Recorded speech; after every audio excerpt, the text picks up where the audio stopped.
Gregor, approaching Six Nations time again, how are you feeling ahead of this year's tournament?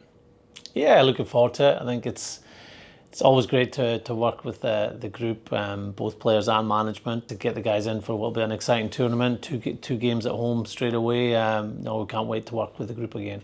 Fergus Burke added to the squad. What's he going to contribute? Well, he's been playing regularly this year for Saracens.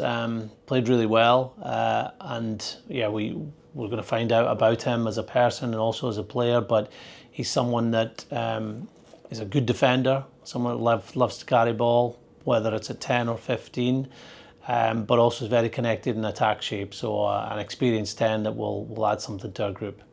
And Jack Mann also included a reward for his great form at Glasgow. Yeah, it's a great story for Jack. He played so well when he first got into the Glasgow team a couple of years ago, and to have gone through a long layoff with injury and to come back and play at an even higher level shows his resilience, shows his physical attributes that he brings when he plays, and also his skill. He's a very good attacker, strong defender, and someone has just thrived with the opportunities to play over the last few weeks.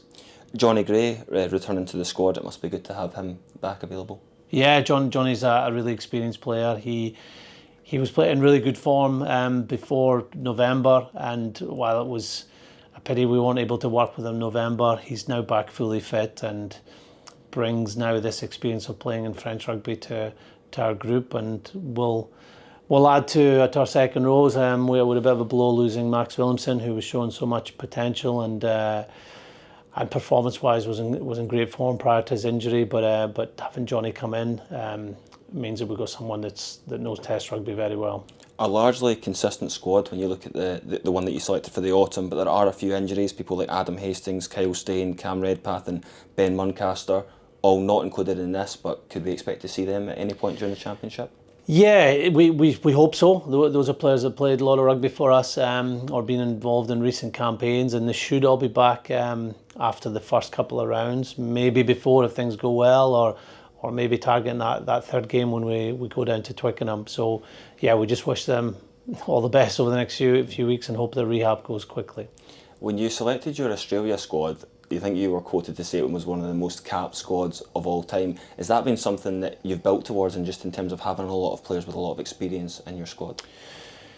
Well, it's a name, but sometimes you don't get to fulfill that aim because players get injured, players are unavailable for other reasons. But it's now a really encouraging situation for us that we have players that played a lot of rugby at Test level, a lot of rugby together, which is really important. So players between 40 and 70, 80 caps in our group is now the norm. But within that, there will always be a player that comes into the squad because they deserve their place, deserve the place in the 15 or the 23 who can add something to our group. But that core group and the amount of caps that they've amassed the last few years, it certainly helps prepare for Test match, and they're aware of what goes on in a Test match, and the fact they've done it together is a real bonus. Sione named as captain again. That seemed to be a role that he just thrived in during the autumn. He did, yeah. He played some of his best rugby in the Scotland jersey during that period, and he's been playing even better rugby since then. I think he's maybe won 2 or 3 man of the match awards. And yeah, he's in really good physical condition. Experience-wise, he knows the game really well, but also he's leading very well on and off the field. The best way to lead is go out and train well, go out and play well, but also you need to know about the group, what works for them that week. You need to share that leadership with others, which we've got an experienced leadership group here, so I'm sure he'll do similar this campaign and just build on what he did in November. For the first time in a while, we start the championship with 2 home games. How big an opportunity is that? Well, it's always an opportunity, and when it comes to Six Nations, and the tournament is so tied to momentum. If you're going to do well, you've got to start well, and to be able to be based here for 2 weeks and go to Murrayfield for our first game gives us a really good opportunity to get everything right in our preparation. We know those two home games are going to be very challenging. 2 teams that beat us last year, so we have to deliver our best performance from that first round all the way to the end of the tournament to put in ourselves in a chance of giving our best tournament ever. And we're returning to Spain ahead of that England game. That seems to be something that's worked in the past. Yeah, and look, I think when we have an away game, normally it's been whether the first game of the tournament, going out for guaranteed warm weather training, to have the group together with no distractions has worked for us. It worked last year in the game when we played down at Cardiff. It worked the year before that, went to Twickenham. So let's not look too far ahead, but knowing that when we get to round 3, we'll have a camp, everybody will be together, and we can go to Twickenham after a guaranteed week of training on grass with good weather would be a bonus. But we're here at Oriam, it's brilliant facilities, so those 2 first games being based in our facility will definitely help our preparations. This is a special year for Scottish rugby, the 100th anniversary of Scottish Gas Murrayfield.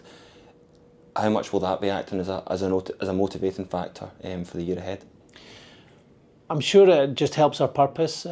We play for our supporters. We're connected to them, and it's great to see so many people come into our games, both in November and then the Six Nations. We're connected to each other, our teammates, our families, what's important for us, but also we're connected to our history. And these moments come along. A few years ago it was 150th anniversary of the first ever international when we played against England down at Twickenham. This season will be 100 years of Murrayfield, so it just adds to that purpose and that motivation that you're part of something much bigger. And we know nothing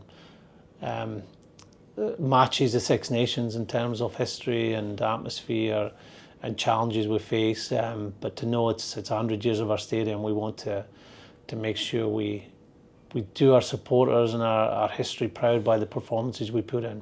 And lastly, when you're speaking about Murrayfield there, how much does that stadium mean to you? Because it's just kind of been synonymous throughout your life, really.